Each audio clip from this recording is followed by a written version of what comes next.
अब अगली सीट को एनालिसिस हम कर लेते हैं और ये सीट है बरही, जहां पर काफी जिश थी कि आखिर भाई कांग्रेस से कौन यहां उम्मीदवार होगा, क्या फिर से उमाशंकर अकेला को पार्टी मौका देगी या फिर उनका टिकट कटेगा। बहरहाल तमाम अंदाजों पर अब मुहर लग गई। उमाशंकर अकेला का टिकट कटा और अरुण साहू जो तिलेश्वर साहू के बेटे हैं उन्हें यहां से टिकट कांग्रेस ने दिया है और मनोज यादव यहां चुनावी मैदान में बीजेपी की टिकट पर होंगे और साथ ही अब उमाशंकर अकेला अब सपा की टिकट से यहां चुनावी मैदान में होंगे, यानी अब पंजा से उतरकर वो साइकिल पर सवार हो गए हैं। हालांकि दूसरी बार वो साइकिल पर सवार हुए हैं और अब देखना है कि यहां क्या कमाल वो कर पाते हैं या फिर किसी यूथ पर भरोसा करती है यहां की जनता और वो यूथ अरुण साहू होंगे। रंजन जी, अब बरही की सीट कितनी दिलचस्प है जब कांग्रेस से अरुण साहू और अब उमाशंकर अकेला सपा की टिकट पर चुनावी मैदान में होंगे, साथ में बीजेपी के उम्मीदवार भी हैं। जब बरही की सीट बहुत इंटरेस्टिंग हो गई है और इसलिए इंटरेस्टिंग हो गई है कि मुझे इस बार लगा था जब उमाशंकर अकेला का टिकट कल रात में कट गया तो उसके बाद मुझे लगा कि शायद जो एक मनोज यादव वर्सेस उमाशंकर अकेला देखने की आदत सी हो गई है कि बरही में ये मुकाबला होगा, वो शायद इस बार देखने को न मिले।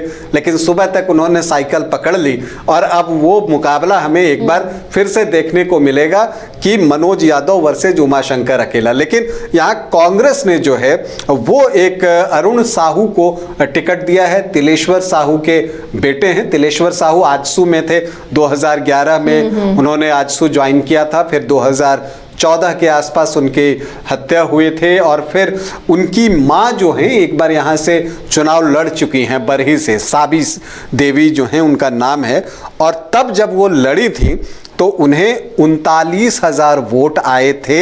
ये 2014 की बात है जब मोदी वेव था और उसमें जो है उन्होंने जेएमएम के टिकट पर चुनाव लड़ते हुए 22.5% वोट लाए थे। और आपको मैं बता दूं कि तब मनोज यादव यहां से जीतने में कामयाब हुए थे। उन्होंने उमाशंकर अकेला को पराजित किया था क्योंकि वो बीजेपी के टिकट पर थे और जब साबी देवी ने जो वोट निकाले उसमें से ज्यादातर वोट जो है वो उमाशंकर अकेला मतलब कि बीजेपी के वोट थे। यहां पर भी हमें पार्टी के साथ चलना होगा, नहीं तो फिर समझने में थोड़ी कंफ्यूजन होगी।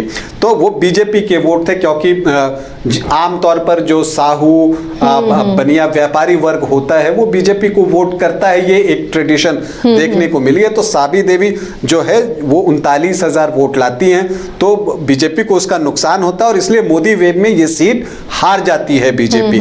और आपको बता दूं कि जो आपको मनोज यादव और उमाशंकर अकेला के बीच मुकाबला हुआ है उसमें 4 बार मनोज यादव जीतने में सफल रहे और उमाशंकर अकेला 2 बार जो है वो जीता है। ये मनोज यादव यहां से 4 बार चुनाव जीते हैं, उमाशंकर अकेला 2 बार और दोनों के बीच जो आमना सामना हुआ है वो 5 बार, जिसमें 3 मनोज यादव और उमाशंकर अकेला 2, तो 3-2 अभी स्कोर है। अब इस बार क्या उमाशंकर अकेला 3-3 करेंगे? तो यानी त्रिकोणीय मुकाबला बिल्कुल दिख रहा है। यहाँ पर त्रिकोणीय मुकाबला होगा और मुझे लगता है कि साबी देवी ने जो वोट लाए थे 2014 में 39,000 जेएमएम से लड़कर, क्योंकि देखिए यहाँ एसटी वोट की बात कीजिए तो वो 2.21% है। तो जेएमएम के टिकट पर जो ये 40,000 वोट था वो साबी देवी का वोट था।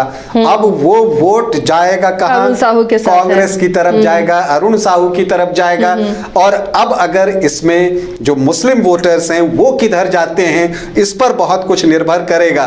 तो जो एक आप कह सकते हैं कि इस बार लग रहा था कि शायद यहां बीजेपी को मनोज यादव को फायदा हो, अब उमाशंकर अकेला के मैदान में उतर जाने के बाद बीजेपी के लिए मुश्किलें बढ़ गई हैं क्योंकि मनोज यादव, उमाशंकर अकेला और जेएलकेएम के प्रत्याशी कृष्णा यादव, ये तीनों यादव हैं। और ये बात सही है कि यहाँ 13% यादव हैं, लेकिन ये 3 हिस्सों में जाएगा, बड़ा चंक भले ही किसी को मिल जाए। और दूसरी तरफ जो 100 वोट आप देखती हैं वो भी 8% से ज्यादा है, तो वो भी कम नहीं है। तो एक ट्रायंगुलर फाइट यहां पर आपको देखने को मिलेगी।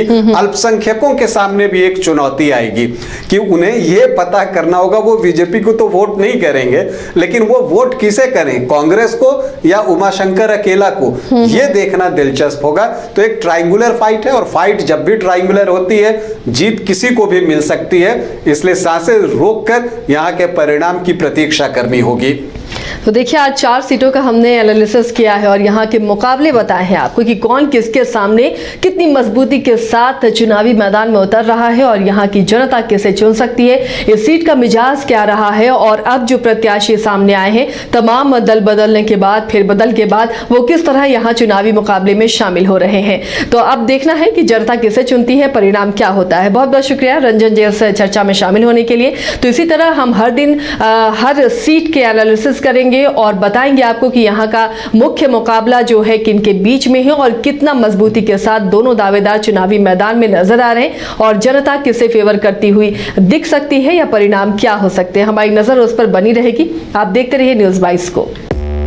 5 राज्य, 61 शहर, 150 प्रोजेक्ट और एक वास्तु विहार। नई सोच, नया घर, बनाए रखिए अपना प्यार, सेवा में है वास्तु विहार।